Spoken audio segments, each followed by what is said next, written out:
Guardian Radio, your station for up-to-the-minute news, intelligent, interactive, and engaging conversation. 96.9 FM. The views and opinions of the hosts and guests are their own and do not necessarily reflect the position of the management and staff of Guardian Network.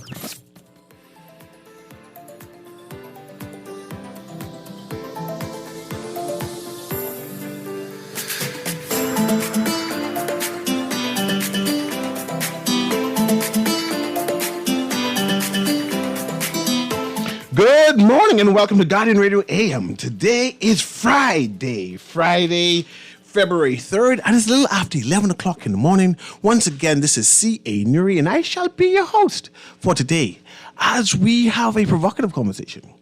Actually, the other day, as I was hosting the Daily Show, right, one of the guests called in and asked about the Sovereign Wealth Fund, right, and then started saying some all kind of wild accusations. And I said, man, I'm not familiar with it.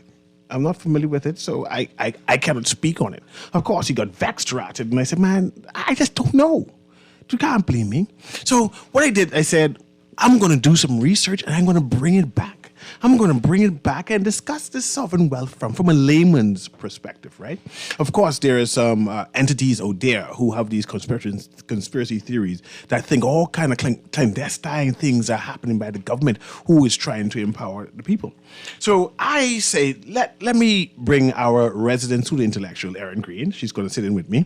And because, you know, her approach is more analytical and she goes in detail and research. So I gave her homework and she went in detail as we investigate what is the Sovereign Wealth Fund, what is this amendment that this administration is trying to do, why they found it necessary or needed to amend this the Sovereign Wealth Fund, and what does the Bahamian people want of a Sovereign Wealth Fund. So that's where we're going to start. So of course, I'm going to start with a definition. I have a definition, right, of what Sovereign Wealth Fund, and of course, Erin has her own while she Googled, right?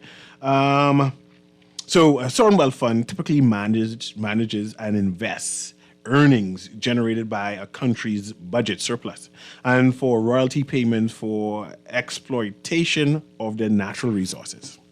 So the fund is basically the management of natural resources, right?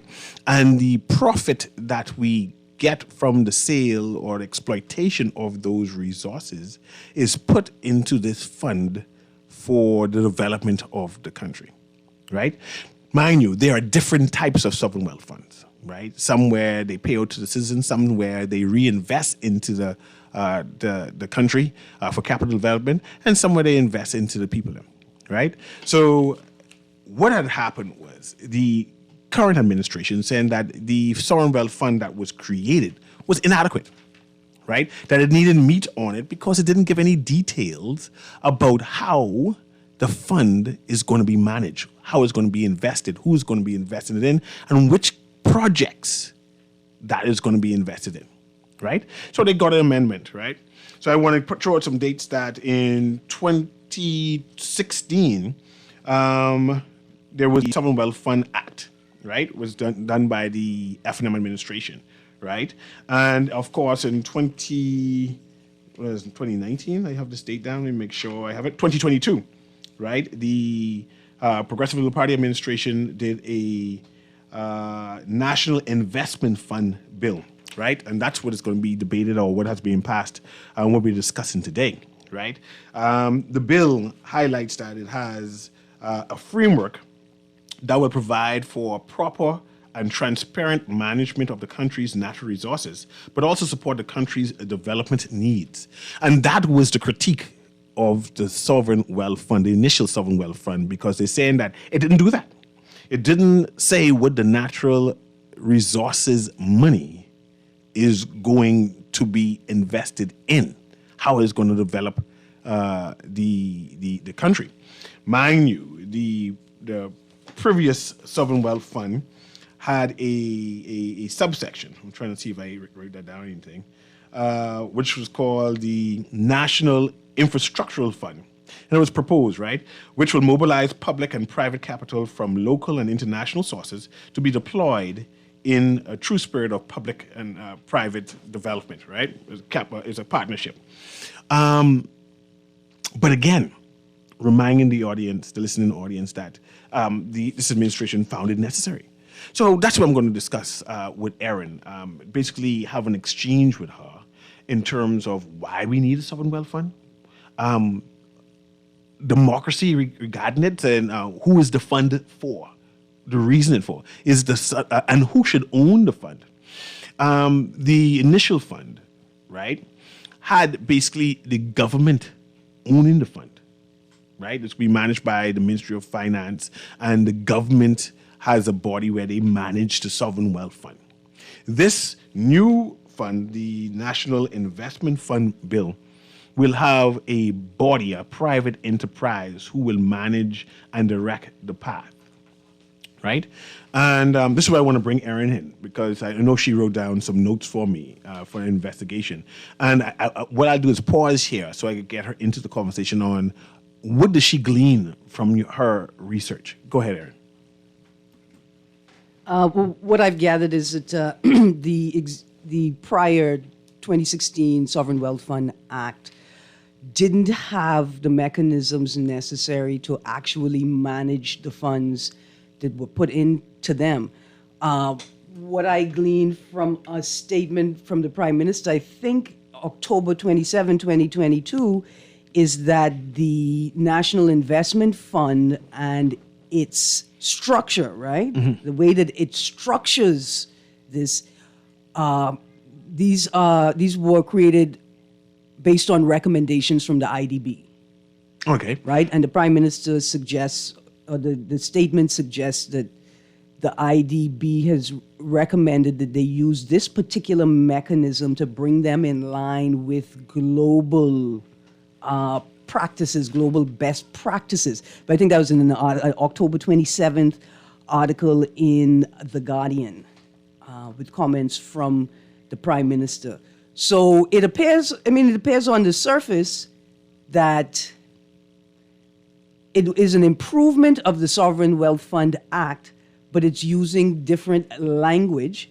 And the language, it appears, is important because of the structure of the new legislation, right? So it's called the National Investment Fund Act, and it actually creates funds, right? So maybe the shift is just technical. Okay. It's not philosophical, right? So they mentioned the word carbon credits. I'm not sure if your notes mention carbon credits. And and what the both administration is trying to do is to monetize the assets of the Bahamas. We have land, the land, they have that in both the Sovereign Wealth Fund and this investment, National Investment Fund. Right. Right? And now we're talking about the blue carbon credits, and then there's the green carbon and then gray carbon credits. And potentially gray carbon credits. Potentially gray carbon credits, right? When former Prime Minister Minnis spoke about it, I just pulled up an article. He referenced, and at the time that the FNM were working on amendments for the 2016 Act, they referenced oil digging and oil resources, right? We have no oil in Bahamas. That's not the point. Well, we don't have any now. No, we don't have no oil. Maybe in 100,000 years. Okay, I gotta let you go now. Go ahead. Right, but they were considering that oil would potentially be a resource that, right, the revenue from which would be managed by the Sovereign Wealth Fund. And I know that they likened the initial Sovereign Wealth Fund to that Norway's Sovereign Wealth Fund, which they had oil, right, which we don't, which is a revenue generating agent, right? You can bring up the oil and sell it. It makes money. Whereas inside of Bahamas, we don't have any resources that makes money per se. Well, we got one. We have to go actually sell it. What is it? So we've got aragonite, Uidic sand. No, but you don't. The aragonite sand makes other products that makes money, right? So it's not the sand itself isn't a revenue generator. You sell that to get the product that you sell to make money. Whereas with oil itself, But anytime you're selling it, what you selling it for? No, but the oil itself has value. So you're saying that oil has a greater value, right? To sell on the open market, and that the value is like almost fixed. Because I would offer that if we approach our trade differently, that we may be able to generate significantly more money from the aragonite in its raw state. But I appreciate the point that you're making. Yes. But I appreciate the point that you're making. Another thing, when you reference the Norway model for the sovereign wealth fund, specifically that in that model, those funds are not invested in country, right? Those are invested with companies outside and entities country, yes. outside of the country. What I thought was interesting with this is, and I may be incorrect, the suggestion that the funds generated by our natural resources that would be put into the revenue that would be put into these funds would then be used in private-public partnerships. So the money will be invested in country. And that's the difference between the initial sovereign wealth fund and this wealth fund right now. Right. As the money here is could be invested locally, and they have mechanisms in place to invest it locally. Now, one of the questions I want to ask, I seek clarification with the public-private partnerships that they're seeking to attract. Will it be restricted to foreign private entities, or will the government be prepared to partner with local private entities? And this is where the government need to be critiqued and criticized, actually, because there needs to be an education process on what will happen, right? I do not know what the government intends to do. Will it be a locally managed fund? Right? Will they get professionals here? No, coming back to your point, will they get professionals here to manage it? Or will they seek an foreign investment company to manage our sovereign wealth fund, right? And then you mentioned whether it's going to be invested locally or internationally? Okay, so the local funds will be used in private-public partnerships for infrastructure work on the family island. Will we get first bid, or do we have to go internationally? That's the thing. Well, right. Will Bahamians be invited to bid for the partnerships? Because the question is, see, on the face of it, you think, oh, that's discrimination if you don't let Bahamians bid, right? But do Bahamian investors and Bahamian private entities have the capacity to maximize, right, the Bahamian dollar investment, right? Because the whole point is we're trying to get the best bang for our buck. So that begs the question, whose fund is it for? Is it for the benefits of the Bahamas? And by that, when you said the difference between a nationalist and what the next word is for the difference between a nationalist and a globalist? No, a person patriot. Yeah. Where a patriot would go and say, man, I love this country, therefore I will take the best interest of the country, even if I have to go outside. Right.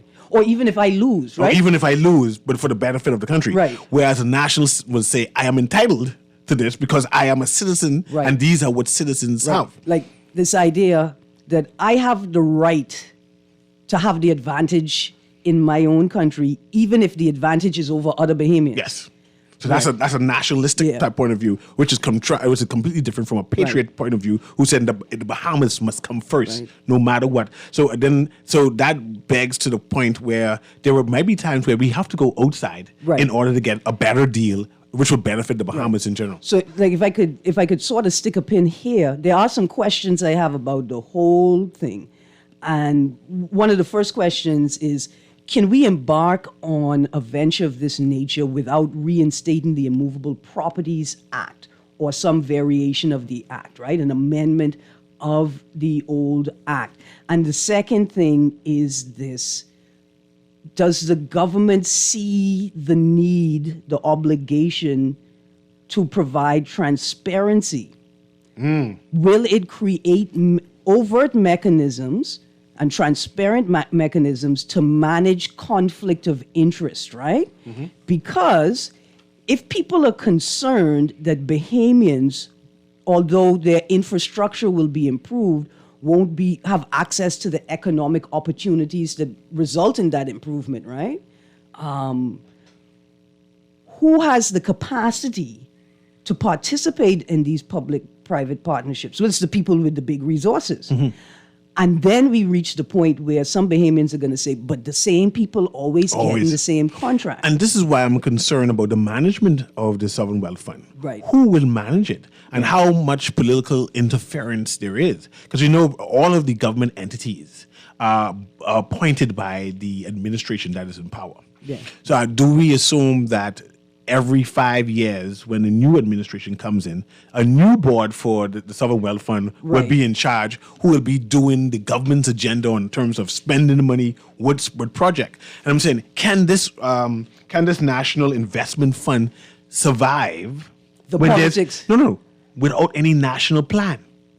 Like, surely there should be a national plan, and then the money be used for the national direction of where the country is going. Right. How the money is invested, in what areas the resources are diverted, should be determined by the national plan. The national plan should be based on consultation with the wider public, right? And so I absolutely agree with you. What mechanism, what doctrine, what statement from the people has driven your determination of where the resources should be focused? The technical stuff, right? Like, I ain't managing. I mean, I manage my sea grape wealth very well, but I'm not prepared to manage You broke? the wealth. No, I'm not broke. Challenged it. My toe broken, but I ain't broke. Okay. That's what I'm saying. I think that's very important. One of the things I ask is, do we require a national, a sort of natural resources, agriculture and aquaculture resource survey, right? Before we begin investing anything? And do we need to then mandate by law that the survey must be conducted regularly, like every 3 to 5 years, and the National Development Plan that drives the NIFA, the National Investment Fund, has to be informed by the National Development Plan that's informed by these surveys? And I hear you. And it makes me wonder if more research and more work is needed to be done, because it doesn't seem to include the Bahamian public as to what it is this national fund, this national sovereign fund was before, right? It seems as if the government has made up mind and said, this is what we're going to do it for you. And that's not democracy, and especially in a system where Bahamians do not trust the government. We don't trust the systems because none of our systems work properly. And if none of our systems work properly, and now you have the wealth of the nation inside a particular fund, it's natural to assume that even that will be broken. And I see that part of the contribution, I think, is by the Deputy Prime Minister, says the bill framework that will provide for proper, transparent management of the country's resources, but also support the country's development. And they talk about this transparency, right? And talk about the openness, but nothing that we have done so far. We still waiting on the Freedom of Information Right. In Act. fact, the question is, what legislation do we need to not just implement, but enact and make operational, right? Because the problem with the FOIA is not that it hasn't been passed. It's not operational yet, right? And what are the legislative mechanisms do we need to put in place to protect our natural resources, right? But also to protect the natural resources from exploitation and devastation, but to protect the interests of the Bahamian people. So FOIA, I think, has to be operational. I think the Immovable Properties Act has to be reinstated and probably amended. And those are things that have to take place to ensure and be operational to ensure the protection of the interests of the Bahamian But there's people. no discussion of that as yet. But Yet this is going to be enacted any minute now. I agree, and I also agree with the urgency that you bring with the commentary. How is it that you could do this, and then suggest to us that the whole purpose of it is to protect our things for us, but you ain't never ask us. Never asked us. What do we consider our things? Yes. You know, and nor how should we benefit. Like, at this present time, there's no direct benefit for me as a citizen, right? I'm not getting a check for $20, $30 or whatever it is. Yeah. But I see they have benefit for society. They said, and we can do the list of what all of the different funds are for, right? And I wonder why wasn't that considered to say, well, can we get some money off of this, or can I get a scholarship or some Right, sort, something right. directly to me? So, and in particular with the carbon credit discussion, right? Which so I appreciate the point that you made earlier about where will the funds come from Yes. to be diverted into this.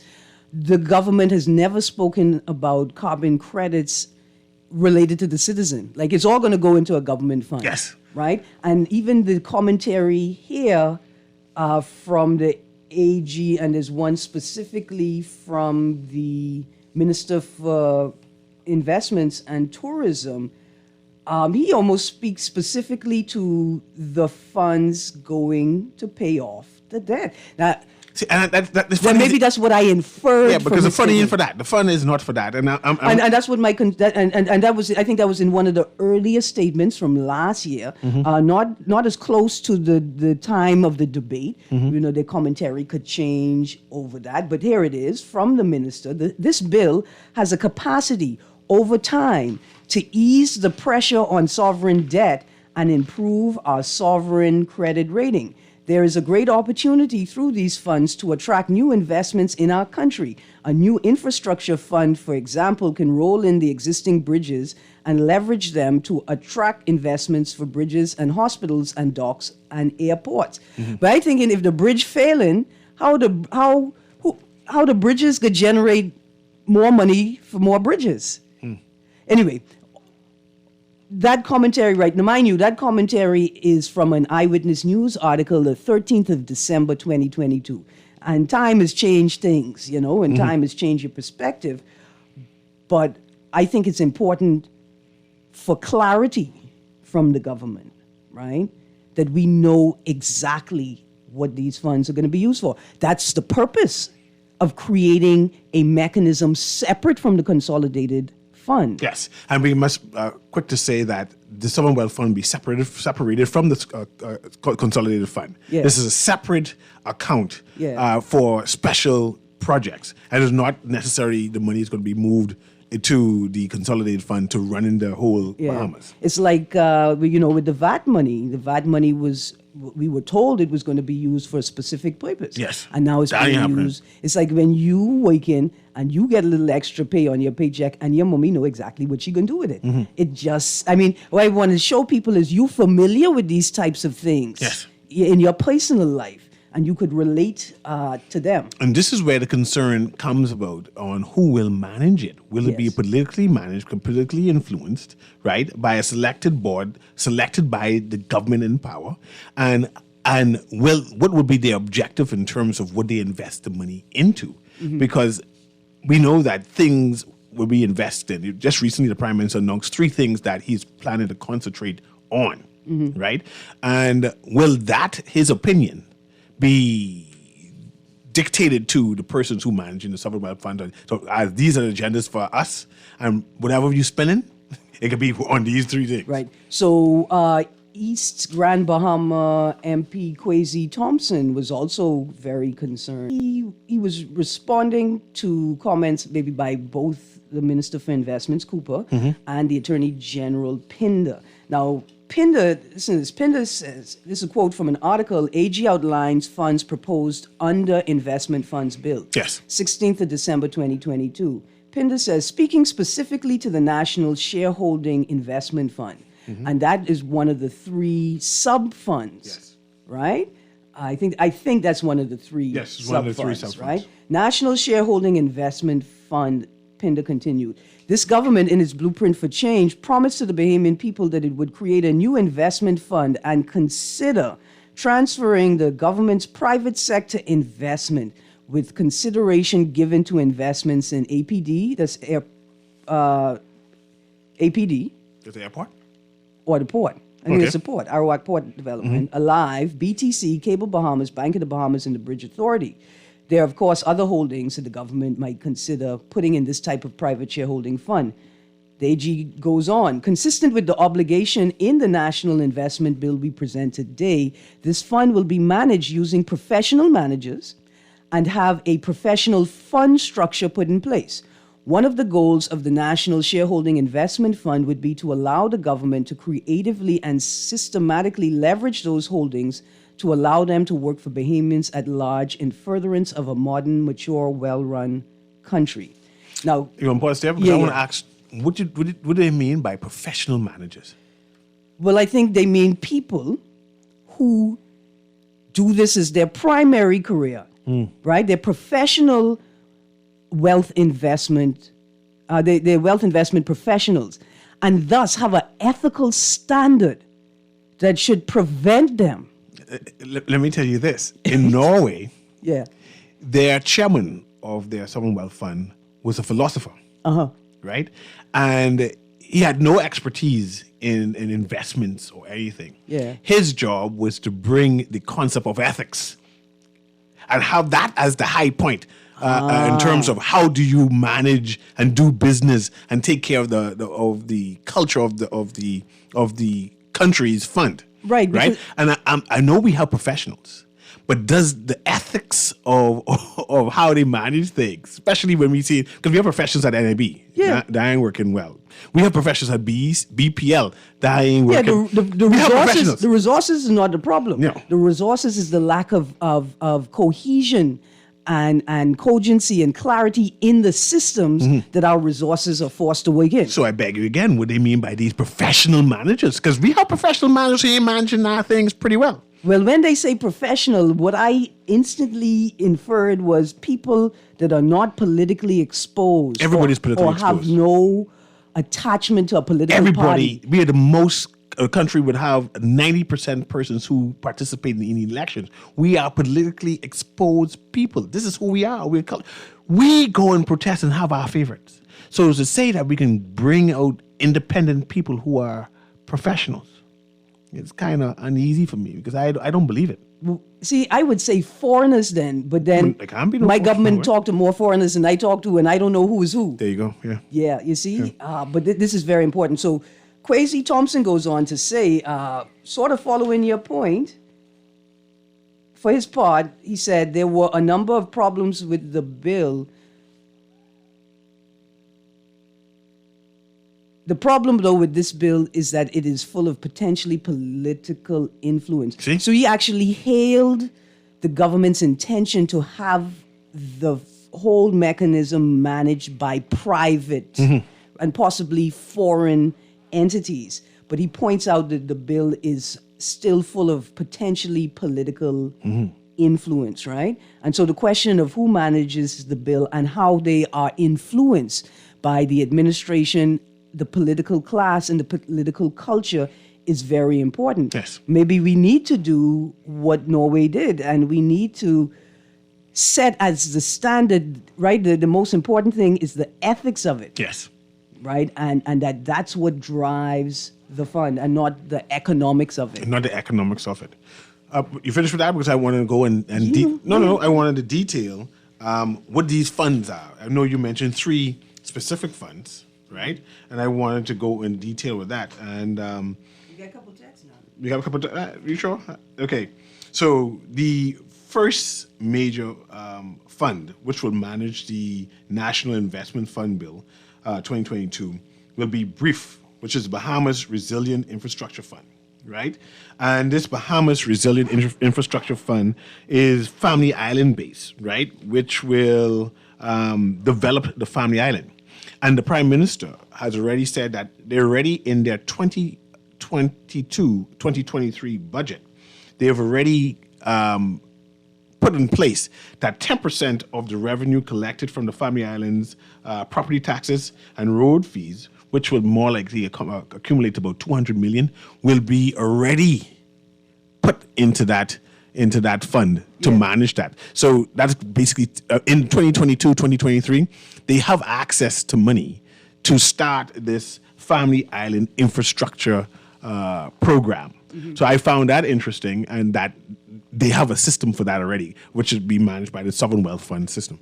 And, that's very interesting. I thought, okay, So you have 10% of overall revenue collected in the Family Islands, right?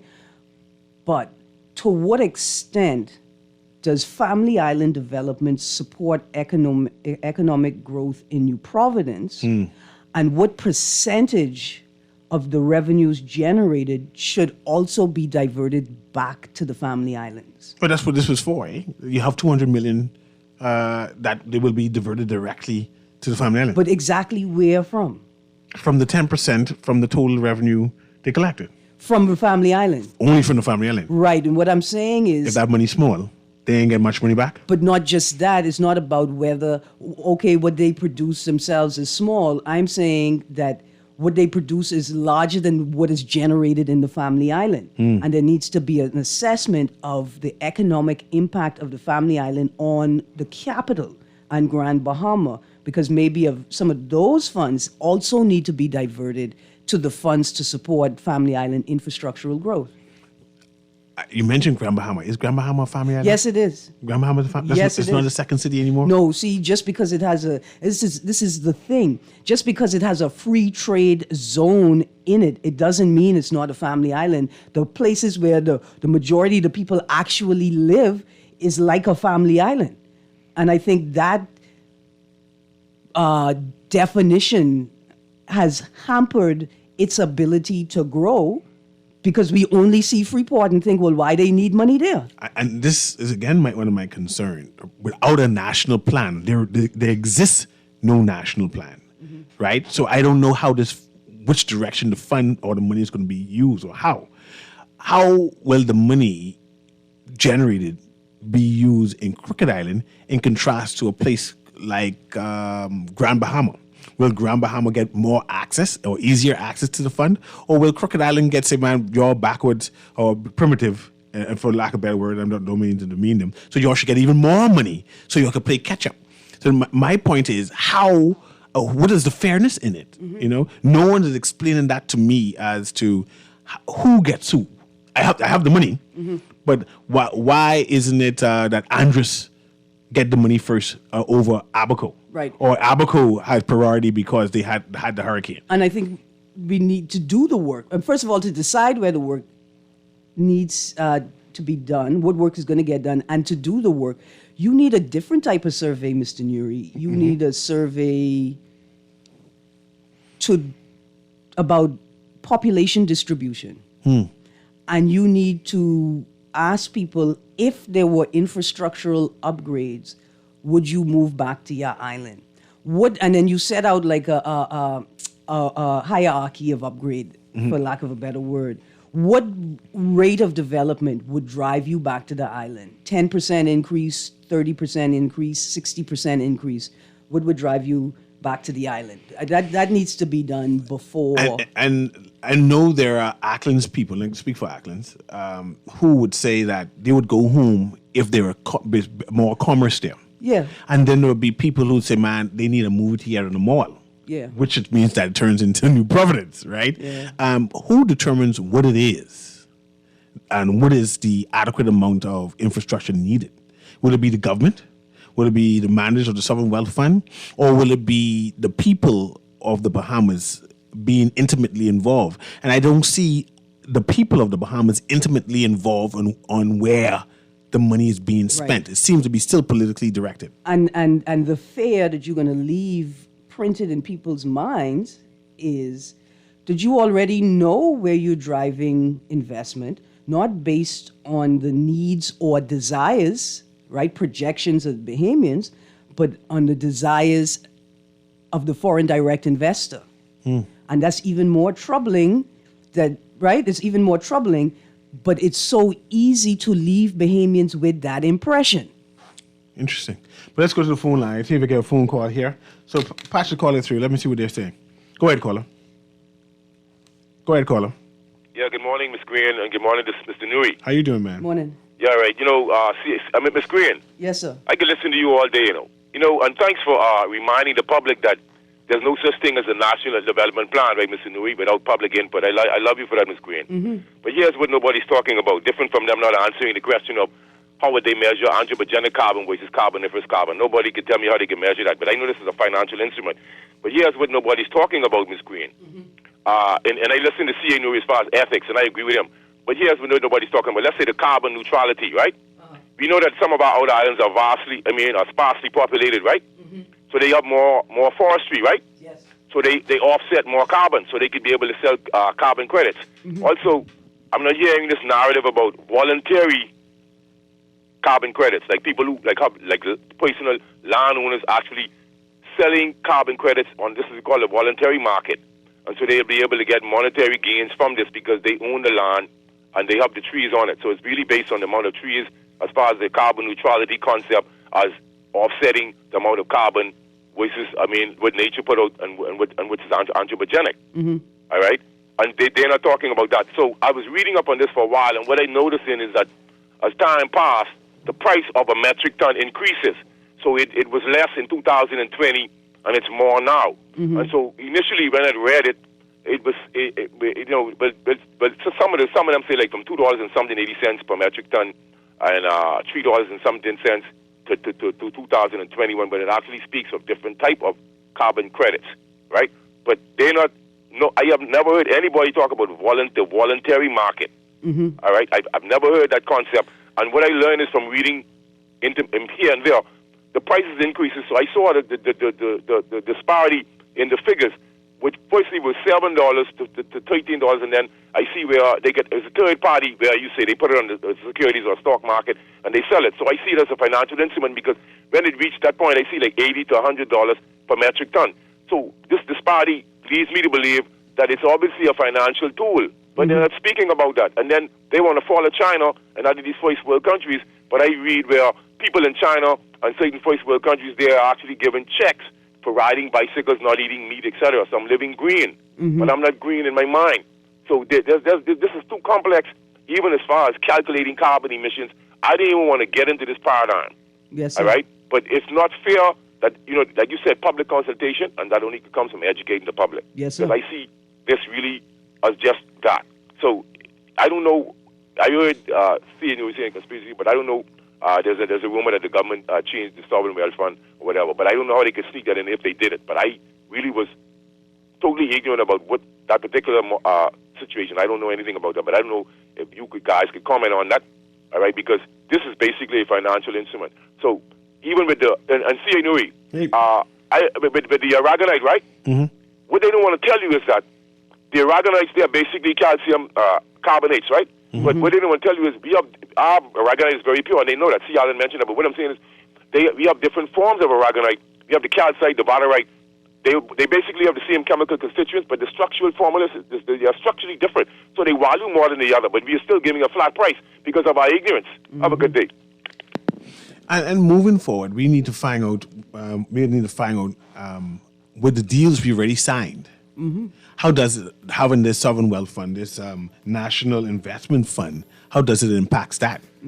Will it require those deals to trade? But just to sort of respond to 52, I don't think we're ever going to hear about voluntary carbon credits in this local market. In fact, I'm almost certain I heard the government actors, including the Prime Minister, state that government's going to trade carbon credits.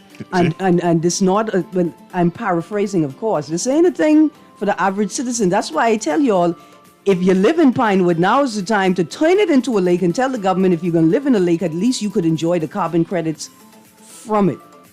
It won't be no direct benefits, I don't see. Anyway, we're going on a short commercial break. When we come back, we'll discuss the framework and mention the three funds and the sub-funds that is going to be implemented to govern this national investment fund and try to explain that to the audience. I'll be right back.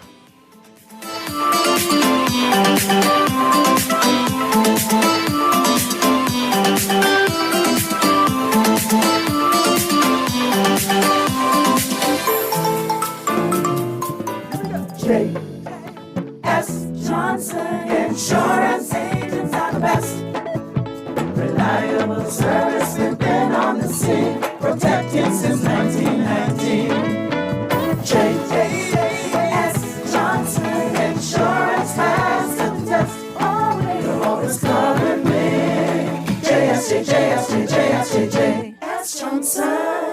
insurance, peace of mind. Love the show? Want to give your support? Become a sponsor today. Call 302-2300 for our rates and packages. That's 302-2300. Become a sponsor on Guardian Radio 96.9 FM. Fresh news, smart talk, all day. The new Guardian Radio app is here. Listen live to all our Guardian Radio shows and live video stream select programs in our studio. Get information about Guardian Radio shows and our hosts. Send messages including text, email, and even call. All from our amazing new Guardian Radio app. Download it free today in your App Store for your Apple device or Play Store for your Android device. The all-new and improved Guardian Radio app. This is Guardian Radio 96.9 FM. Fresh news, smart talk, all day.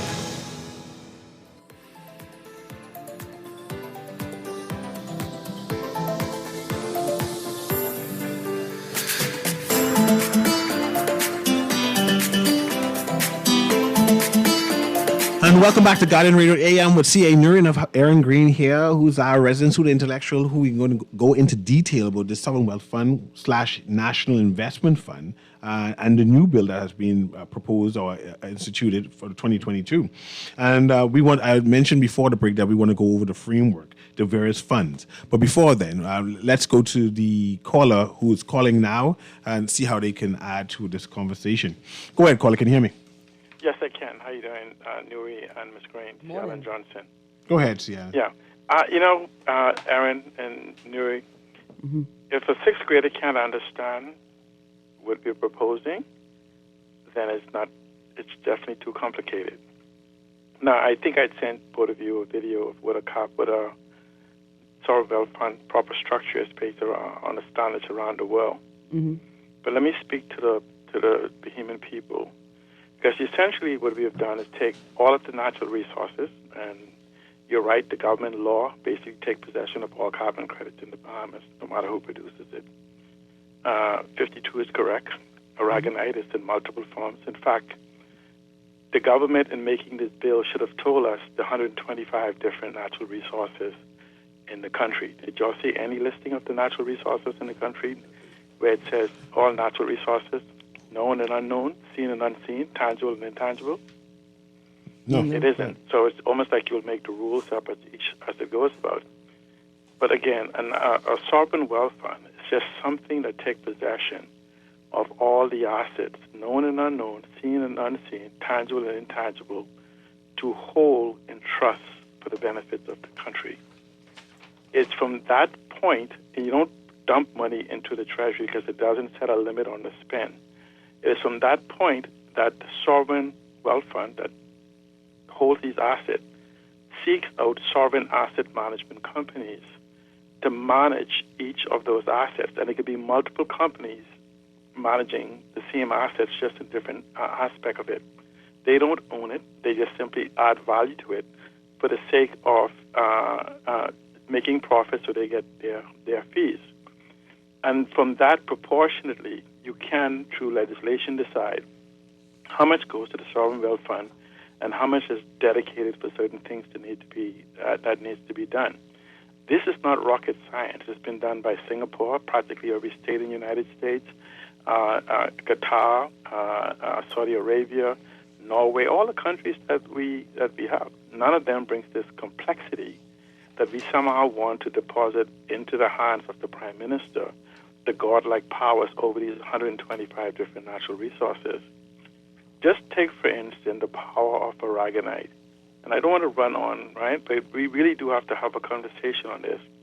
But do you know, as global warming is happening, acidity is happening in the ocean, the aragonite that occurs in the Bahamas poses a potential solution to that?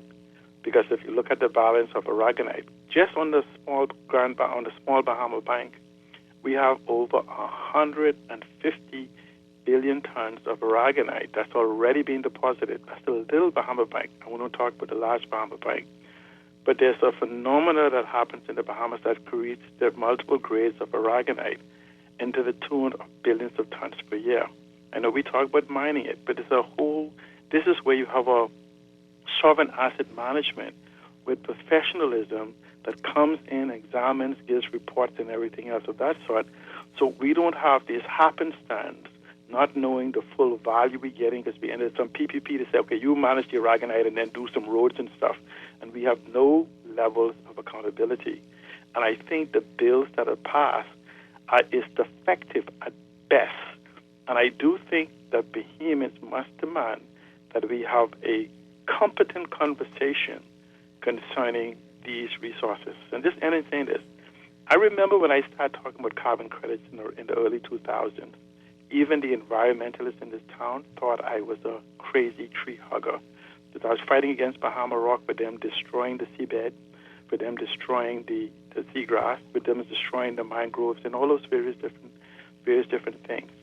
And many of the reports that is made in the public domain that we have people say they have fish that can drive around the Bahamas and document everything else is already available in the public domain, because there are institutions around the world, including intelligence agencies, that documents all the various different resources in the world and the ability to exploit it for future use. And we need not to have 5-year celebrities in the arrogance of their ignorance make decisions without input from the complete public that could affect us for generations to come. Thank you very much, Tian. And see, Alan mentioned that we need more education again, because few Bahamians understand what carbon credit is and the various degrees of carbon. We don't even understand the various economies, this orange economy, this blue economy. We just don't understand it. So definitely the government has been lacking. And he also spoke on expertise, right, in terms of managing the wealth fund, in terms of it cannot be governed and managed by the political directorate. It needs to be an independent body. So all of that is our concerns. And just a point, understanding the power of, or the value of aragonite. There's a place in the Andros waters off Andros called the Jolta Keys. The Jolta Keys didn't exist when Christopher Columbus said he sailed through this place. The Jolta Keys exist because Wittig sand, one of the forms of aragonite, is pushed above the high water mark. And when fresh water hits it, it calcifies, calcium carbonate, and turns into rock. That's the value. We have slow land formation and rapid land formation in our archipelago. Slow land with aragonite, and down south in Mayaguana on that plate. Okay. I see we have another caller here. Let me pass the caller through, and then we'll quickly go over these various funds. Go ahead, caller. Caller, can you hear me? I can hear you. Hello, good morning. Good morning. I can't hear you. I can hear you. Go ahead. Okay, I just want to ask a quick question. I remember there was some talk about this aragonite and a particular family that has owned it, and we couldn't do anything about it. Now we got this sovereign wealth fund, and it's happening, and the public is not aware of it. Could a similar situation be happening where there's a group of people who are just trying to steal all of this from the Bahamian people? Yes or no? I don't know, and this is where the transparency comes in. Definitely, the fund that will be managed openly, and they have it emphasized through all of the acts and bills. They speak about transparency. They also quote international accords that they will be signed. See, one thing they think needed to manage the sovereign wealth fund is independent, non-partisan, transparent, accountable entities to manage the fund. So that is the precursor to all of this. That's the precursor to all of this. But I want to bring up this, right? The framework. I mentioned BREEF, which is the Bahamas Resilient Infrastructure Fund, and I mentioned the Family Island Infrastructure. Then I wanted to mention the PCM, right? The PCM is the Private Capital Mobilization Strategy, and that is broken up into 3 different categories, and I wanted to go in details with that. It says Renewable Energy Fund, the Fund for the Family Island, and Food Security Fund. And I want to know your input on those. This PCM, the Private Capital Mobilization Strategy, and these are the 3 areas which the National Investment Fund, we call it 2 so far, and this is the second one. This is National Investment Fund will be broken into. But I wanted to speak on this Renewable Energy Fund. What do you think about that? If you have any comment on that? I think it's necessary. Given archipelagic nature, we have the largest mass of territory in the regions. It's spread out, right, over islands. So providing equal and equitable access to services is going to be very difficult for the Bahamas government. So providing these islands with the infrastructure to generate their own renewable energy is great. I only have one concern. Who are the entities in the country that have the capacity to form public-private partnerships to bring renewable energy, sustainable renewable energy to the Family Islands? And you don't want to be a mechanism that we try to enrich certain families yet again. That's what I'm saying. I guess that's what I'm saying. Because right now, one cement, I was going to talk about the cement company, one family. Saying the man who want to own the sun. So I'm very concerned. And the sun and oil. Right. That we have to have mechanisms to manage conflict of interest. We have to have mechanisms, not just to demand transparency, but to make anything but transparency impossible. That's how you have to set it up. It has to be transparent, right? But it's a given. The government just cannot, in its current capacity, manage it.